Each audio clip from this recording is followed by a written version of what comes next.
Hi there, Catman here. Today I'm going to be doing something a little bit different than my usual cat pictures and videos. I'm actually going to be reviewing a product. So, a company called Meike contacted me and they wanted me to review this lens. They sent me this in exchange for an honest review, and that's what I'm going to attempt to do here. So, this is the Meike 28mm F2.8 E-mount lens for the Sony Alpha system cameras. Here I've got my A6000, and I'm going to be opening this up and giving it a try.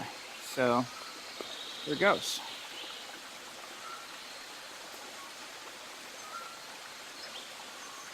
So for starters, we have a lens cloth. Gotta have those.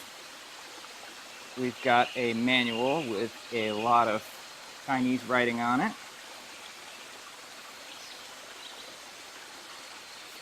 And got a nice little pouch here for the lens. And there it is. So I can already see this lens is very small. It is a full manual lens. So it's manual focus, manual aperture. It doesn't communicate with the camera. But it's only about 80 bucks on Amazon. So if it takes halfway decent pictures, I'd say it's a good value. Now, it seems like it's a very nice construction. Feels all metal. Very small front element there. And you got a slip-on metal lens cover, which is kind of unusual on most of these lenses. Don't see that very often. Quite nice though. There's a really nice feel to it, and it seems to stay on well enough. Now let's take the back cover off. Slide it onto my A6000.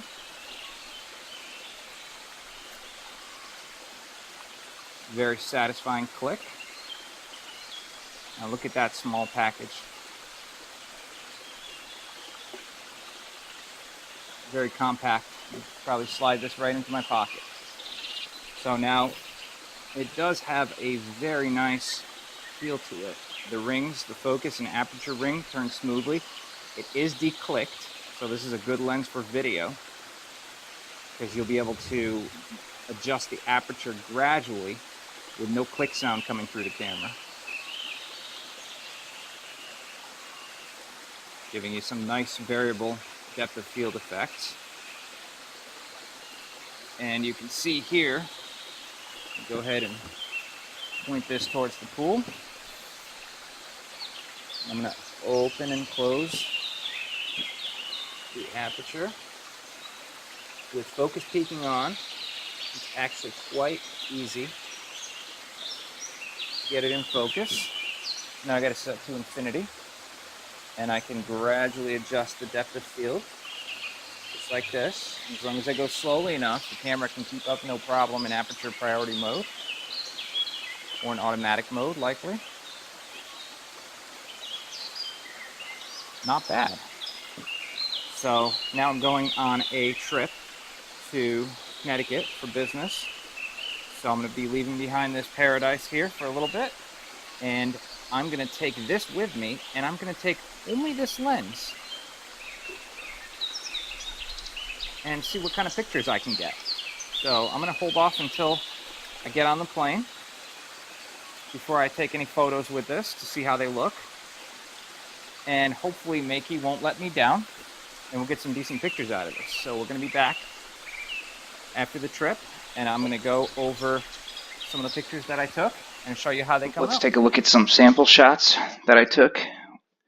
So obviously I'm in New England, so I had to get Dunkin' Donuts, and of course it's the official coffee of the Boston Red Sox. Here's a Dunkin' Donuts cup on the dashboard of my rental car. And you can see, I can zoom in, this was taken at f5.6. And we've got a pretty sharp image here.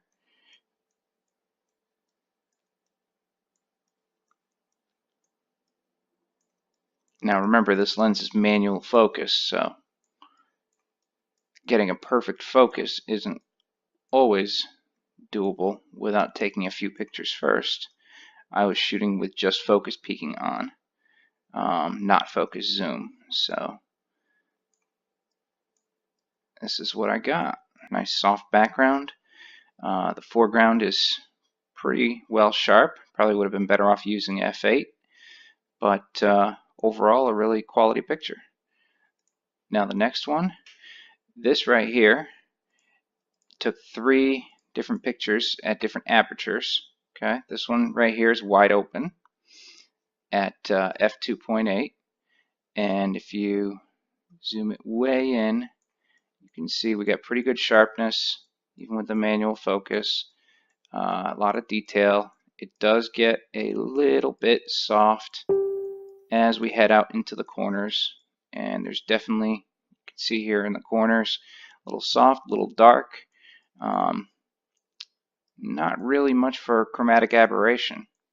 Surprisingly, even wide open is quite good. Definitely quality at the $80 price point, that's for sure. A little bit of vignetting when it's wide open. Little bit of softness in the corner, but overall makes for a very good wide landscape lens. Now, this is the same picture taken at f5.6.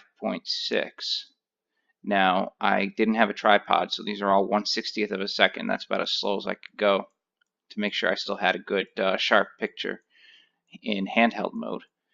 And again, now we have a little bit more detail in the corners and a little bit less vignetting. You can see here that it's a lot lighter in the corner. Stop down just a little bit, and I bumped the ISO up to 200 to keep the light level the same. So you are introducing a little noise here, but overall the picture is a bit sharper than when the lens is set at f2.8. And here I've got the lens stopped down all the way to f16. And if you zoom in now, again, you see the vignetting is pretty much gone. You've got the same light tones here in the corners that you do in the center, but we did introduce a bit of noise. So while it looks like it's not sharp, that's more of the ISO being at 1600 than the actual lens. Now here's a picture I took, again wide open. This one was f2.8, and you can see I don't have the whole entire image in focus, and you can definitely see a little bit of softness going into the corner. Let's see, but overall, you can see here this area is a little bit more focused and it's a little soft, but overall at normal viewing it's quite good. And you can see here in the corners you got a little bit of vignetting going on, but it's barely noticeable and easily correctable in Lightroom or Photoshop. Detail's really good, even off from the center of the lens. And again, this is all focusing manually. Now here's, I didn't actually get a good focus on the flowers. This is one of the things you deal with when you use a manual focus lens. You definitely want to take a few exposures while moving that ring around a little bit, so you can make sure that at least one of your shots has your subject perfectly in focus. This shot came out nice and sharp, even though it's up on ISO 320, 1/100th of a second. The lighting was a little bit dim. It was an overcast day. It was pretty much overcast the whole trip, but we had a little bit of wind blowing, so this was moving around, so 1/60th wasn't going to do the trick. As you can see, again, a really solid picture. Nice soft background. And let's go to the next one. Now we've got Again, a little bit of a focus issue here, but again, that's me, not necessarily to blame on the lens. And we did have wind, which is moving this branch around, so that might be softening it up a little bit. Color's good. This is shot a little stopped down to f11 at ISO 800. So again, we're introducing a little bit of noise here. None of these images have been edited. These are straight JPEGs off the camera. Obviously, when you touch this up with Lightroom, you can tone down some of that noise. This one here is pretty sharp. Not perfect, but again, I'm shooting handheld, no tripod. This was stopped down again to f11. Seems to be the sweet spot between f5.6 and f11 to get your foreground into focus pretty well all around and still get that nice soft background.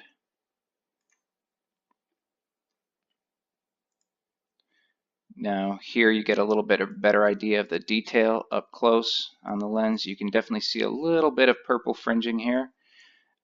This is slightly brighter light, so there is going to be a little bit of purple fringing, but again, that can be corrected through Lightroom with a little bit of a lens correction. And you can see my focus isn't quite perfect on, but again, at a normal viewing distance, it's a perfectly acceptable image. This one was taken wide open at f2.8 at ISO 100, so you're getting good representation of what the lens can do here. And here is taken through a window, so definitely a little bit of degradation from going through the tinted glass. But again, this is shot wide open f2.8, and the detail is quite good on this image. Color's good. I am down on ISO 100, but again, I'm shooting through a tinted glass. You do see a little bit of vignetting going on here along the bottom corners, and you can kind of see it up in the top left and the top right. Very minor, barely noticeable.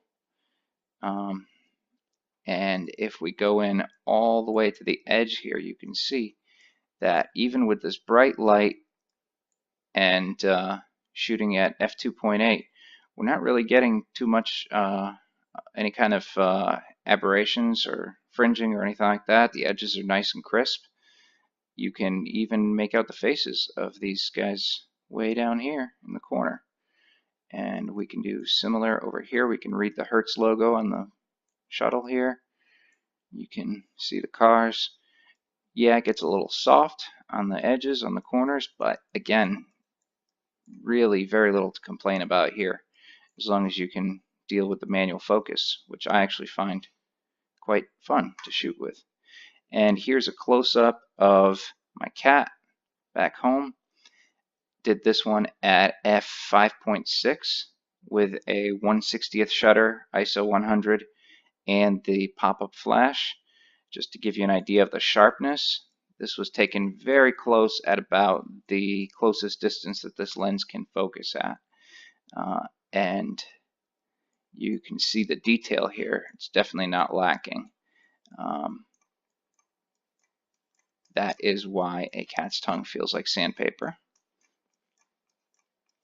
And you can see the individual hairs here. It is quite sharp.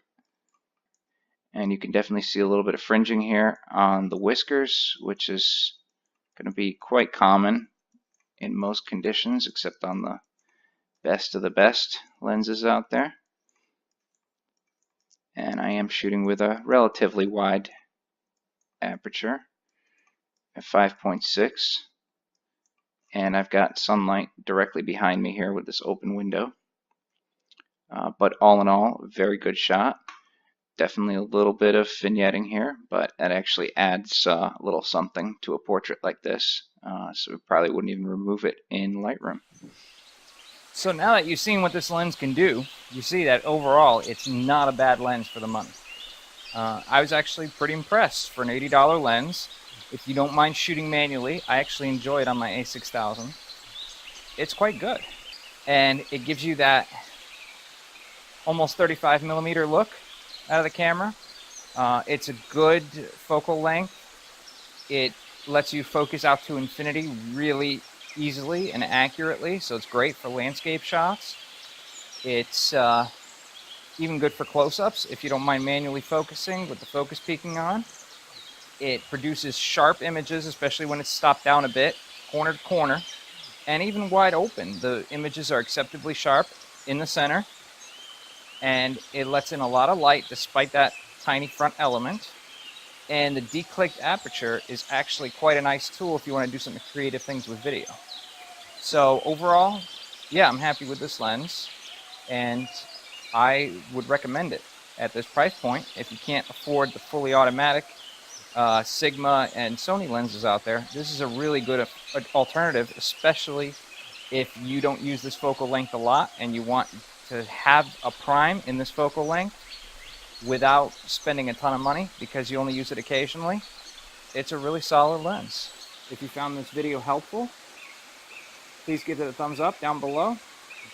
If you have one of these, please comment. I would like to know what you think of your Meike 28mm lens.